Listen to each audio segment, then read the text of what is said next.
About 6 months ago, I made a video titled Palworld is the best thing to happen to Pokemon, where I pretty much said that the competition of a new monster catching game is going to force Game Freak to tap into Pokemon's potential. Oh, how naive I was. You see, I thought Nintendo being as stingy as they are, and Palworld being as big of a success as it is, and not getting instantly shut down, meant that it was in the clear. And for a brief moment, it felt like we had taken a step forward toward a future with better Pokemon games. Until now. Nintendo is suing Pocketpair, the company behind Palworld. And the big twist is that it's not even for a copyright, it's for patent infringement. Now a patent means you legally own exclusive rights for an invention, and this can also apply to inventions of video game mechanics. This is so that no one can just straight up remake your game and sell it, and it is supposed to encourage others to use their own creativity and ideas. But it can't be something general, like opening a treasure chest. That's too broad. But it could be something like opening a chest and holding the item to the camera as the description pops up. It has to be a hyper-specific game mechanic for you to patent it. For example, Sega patented having an arrow on top of your car pointing in the direction of where to go, as seen in Crazy Taxi. A more recent example is for Tears of the Kingdom. Nintendo patented having a character move at the same speed of a vehicle that they are standing on. Yeah, Nintendo is just trying to ruin the lives of game programmers with that one. But as you see, you can pretty much patent just about anything. I mean, hell, Jeff Bezos patented buying something online with one click. So when Nintendo says that Palworld infringes on multiple patent rights, I believe them. And I really do worry for Pocketpair. Pocketpair as a gaming company has really grown on me the last couple of months. They have shown on multiple occasions that they actually value their fans. Crazy, right? You see, about a month ago, everyone thought Palworld would become a free-to-play live service game, but they said no, it will remain buy-to-play because fans want to buy a game and get a quality experience with no microtransactions holding it back. Based. Also, a month after Palworld released, the Pokemon with guns craze had died down and Palworld lost the majority of its players. How did they respond? I don't think you need to be kind of pushing yourself to play the same game all the time. It's not healthy for us, it's not healthy for developers, it's not healthy for gamers, it's not healthy for gaming media. And it's just not healthy for our industry because the more we push this kind of narrative, the more very large companies are going to just say gamers want more live service, and we're just going to get more of these like really soulless live service games that come out and then get shut down 9 months later, 12 months later, because they're not making enough money, and we all lose in that case. Did he just predict Concord? Based. And even now, in their response to Nintendo's lawsuit, they said, "It is truly unfortunate that we will be forced to allocate significant time to matters unrelated to game development due to this lawsuit. However, we will do our utmost for our fans and to ensure that indie game developers are not hindered or discouraged from pursuing their creative ideas." I mean, can you be any more based? This lawsuit is going to take a lot of time and money from both sides. Except Nintendo obviously has the resources for it. But for Pocketpair, this will hurt them, whether they win the case or not. It's also worth noting that in their response, they mentioned, "At this moment, we are unaware of the specific patents we are accused of infringing upon, and we have not been notified of such details." So no one really knows what exact game mechanic in Palworld has been patented by Nintendo. But if I'm being honest, Palworld has so many similarities to Pokemon that it could be anything. There is actually a patent from Legends Arceus that has surfaced online amidst the drama. Basically, the mechanic of throwing a ball at a field character to either initiate combat or capture it is owned by Nintendo. And just looking at this side by side, it's almost 1-to-1. Here's the thing though. The patent rights were given to Nintendo after Palworld was released. So how can Nintendo sue them for infringing upon something that didn't even exist yet? Now we don't even know for sure that this is the patent that they are getting sued over, and they did say multiple patent rights. So my theory is this: they have been spending the last 9 months collecting all the patents that Palworld has been infringing upon. because there's just that many.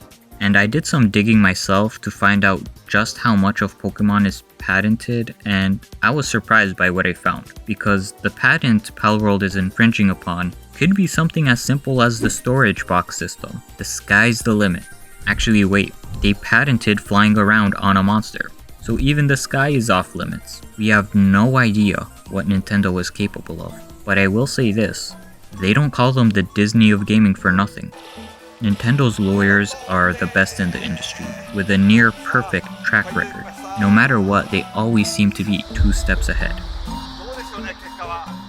In fact, many speculate that Nintendo waited on filing this court case so that Palworld can accumulate money just for Nintendo to rip it away from them with a lawsuit. Which, if that is true, and this whole time Nintendo has just been stalling, it would be an all-time low for the company. Like, that is actual scumbag predatory behavior from the biggest company in Japan against a small indie studio. But you know what that means? Nintendo is scared. Oh yeah. Sony recognized the potential of Palworld, and I believe so does Nintendo. Why else would they go through all this trouble? And Nintendo claims, this lawsuit seeks an injunction against infringement and compensation for damages on the grounds that Palworld, a game developed and released by the defendant, infringes multiple patent rights. What damages? The only damages I see are the ones Pokemon caused to itself with its crappy games. But I guess it's pretty easy to be the best there ever was when you're the only one competing. And this feud between Pocketpair and Nintendo really does feel representative of small indie companies versus giant corporations. Because if Nintendo ends up winning this case, it can be incredibly disheartening to indie developers. It brings into question what other game mechanics Nintendo owns.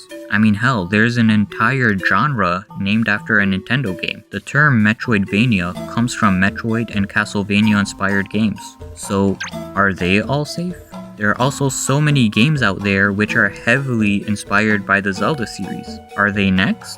Does Nintendo own the rights to flying around with a leaf?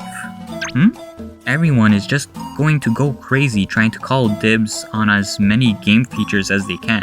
If this lawsuit is successful, then it just opens the gate to chaos. And to be against Palworld in this situation is to be against not just good games, but the gaming industry as a whole. On top of all that, Nintendo really couldn't have had worse timing to pull a stunt like this. This is a time where PlayStation is completely disconnected from their fans. Xbox practically gave up on having fans, and Nintendo seemed to be the last of the big 3 that gamers can rely on. But between re-releasing old games at a higher price, having horrible online service, no official support for older games, despising their modding community, and just having overpriced games in general, the last thing we need is yet another reason to hate Nintendo. Plus, we're expecting a Switch 2 reveal any day now, yet the morale of Nintendo fans has never been worse. I mean, even in the dark Wii U days, at least Nintendo was still this fun company where everything they did was unapologetically goofy and full of creativity. Sure, they were still stingy even back then, but I mean, what other company had its 2 presidents go all anime on each other in order to announce action figures? But nowadays, it feels like Nintendo has just gone full corpo mode, and everything about them is all business and no fun. Anyways, sorry I went on a little tangent there, but I suppose if there's anything to keep in mind while moving forward, it is that all these companies are fighting for the same thing, which is your money. And it's important to remember that we are the ones in charge. How we spend our money dictates the way all of this will play out. Now, I'm not calling for a full boycott of Nintendo or anything like that, but I'm just saying, spend your money on things you know are worth it. Do your research before buying a game. Don't just look at the IGN score. There are thousands of YouTube game reviewers out there, so find one that has a similar taste in games to you and isn't afraid to voice their opinion, even if it'll get them roasted online. Sorry, I had something stuck in my throat. But speaking of things in my throat, I have tasted the potential of a good Pokemon game, and my initial stance that Palworld is the best thing to happen to Pokemon hasn't changed, because even if Nintendo shuts Palworld down, it would only become a martyr. The damage to Pokemon's reputation has already been done, and the fans will not let them live this down until they make an actual good Pokemon game. If you go to Pokemon's Instagram, just about every one of their posts has people bashing them in the comments. The hate is still going strong, except for this one post that they posted a day before they sued Palworld, simply captioned, "Thinking of her." What is this? Okay. This is an actual post on Pokemon's official Instagram account. What is this even supposed to mean? And why do I get ominous undertones from it? And these seriously look like pictures of an abuse victim. God damn. This picture was dated 3 days ago. Yeah, in short, Nintendo, Pokemon, Game Freak, Instagram admin of Pokemon's account, PlayStation, Xbox, Japanese patent office. Can y'all get your shit together?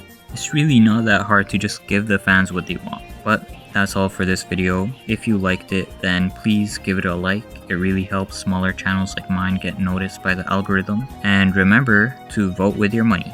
See you guys next time. The situation has dramatically changed. Are they gonna be able to hang in?